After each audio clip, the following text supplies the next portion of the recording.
नमस्कार दोस्तों, Hindu marriage act 1955 के पार्ट 2 में आपका स्वागत है। चलिए अधिनियम की धारा 2 की बात करते हैं। हमने ये तो जान ही लिया था कि हिंदू मैरिज एक्ट हिंदुओं के अलावा कई अन्य समुदायों पर भी लागू होता है। मैं यहां इसके बारे में बात करूंगा कि अधिनियम के अनुसार आखिर हिंदू कौन है। पहले धर्म के आधार पर यह अधिनियम उन सभी व्यक्तियों पर लागू होता है जो धर्म से हिंदू हैं। ये तो हमने जाना। इसमें कौन कौन लोग शामिल हैं? वीरशैव, लिंगायत मत के अनुयायी, ब्रह्म समाज, प्रार्थना समाज या आर्य समाज के अनुयायी, बौद्ध, जैन, सिख। हालांकि इनकी अपनी अलग धार्मिक पहचान है, लेकिन विवाह और तलाक जैसे कानूनी मामलों में इन्हें इस अधिनियम के तहत हिंदू माना जाता है। जन्म के आधार पर बच्चे या किसी व्यक्ति को कानूनी रूप से हिंदू माना जाता है यदि उसके दोनों माता पिता हिंदू, बौद्ध, जैन या सिख हों। माता पिता में से कोई एक हिंदू, बौद्ध, जैन या सिख हो, उनके बच्चे का पालन पोषण उस समुदाय के किसी सदस्य के रूप में किया गया हो, चाहे वह बच्चा लेजिटिमेट हो या इलेजिटिमेट हो, वो भी हिंदू है। धर्म परिवर्तन के आधार पर कोई भी व्यक्ति जिसने हिंदू, बौद्ध, जैन या सिख धर्म अपना लिया हो या कन्वर्ट हुआ हो या पुनः अपना लिया हो, जैसे कि रिकन्वर्ट हो, इस अधिनियम के तहत हिंदू माना जाता है। इस अधिनियम में एक कैच ऑल का प्रावधान भी है।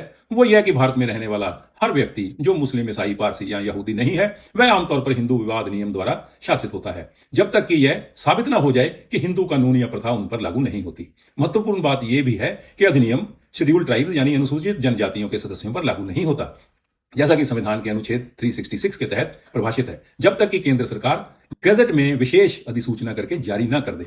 जनजातीय आमतौर पर अपने पारंपरिक कानूनों यानी कस्टमरी लॉज द्वारा शासित होते हैं। हिंदू मैरिज एक्ट 1955 की धारा 3 कुछ इंपॉर्टेंट शब्दों को परिभाषित करती है, पर हम उन शब्दों के बारे में वहीं पर बात करेंगे जब वो हमारी डिस्कशन के दौरान हमारे सामने आते हैं। सेक्शन 5 बताता है कि एक वैध यानी लीगल विवाह के लिए क्या जरूरी शर्तें हैं। पहली है मोनोगैमी यानी एक ही विवाह बस। शादी के समय पति या पत्नी में से किसी का भी दूसरा जीवन साथी जीवित नहीं होना चाहिए, या कहें कि रिश्ता कायम नहीं होना चाहिए। सेक्शन 11 मोनोगैमी की वायोलेशन करने पर मैरिज को वॉइड यानी निष्कासित कर देता है।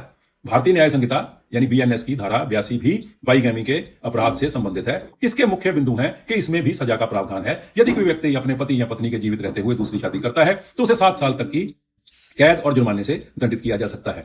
यदि पहली शादी की बात छिपाकर दूसरी शादी की जाती है तो सजा बढ़कर 10 साल की और जुर्माना भी हो सकता है। यह धारा तब लागू नहीं होती जब पहली शादी को अदालत द्वारा वॉइड यानी शून्य घोषित कर दिया गया हो, या यदि जीवन साथी पिछले 7 वर्षों से लापता हो और नए साथी को इस फैक्ट की पूरी जानकारी दे दी गई हो। यह धारा पुरुषों और महिलाओं दोनों पर समान रूप से लागू होती है, इसीलिए इसे जेंडर न्यूट्रल क्लॉज कहा जाता है। विवाह की वैधता की अगली शर्त है कि कोई भी पक्ष अस्वस्थ मस्तिष्क का यानी अनसाउंड माइंड नहीं होना चाहिए, यानी both should be of sound minded.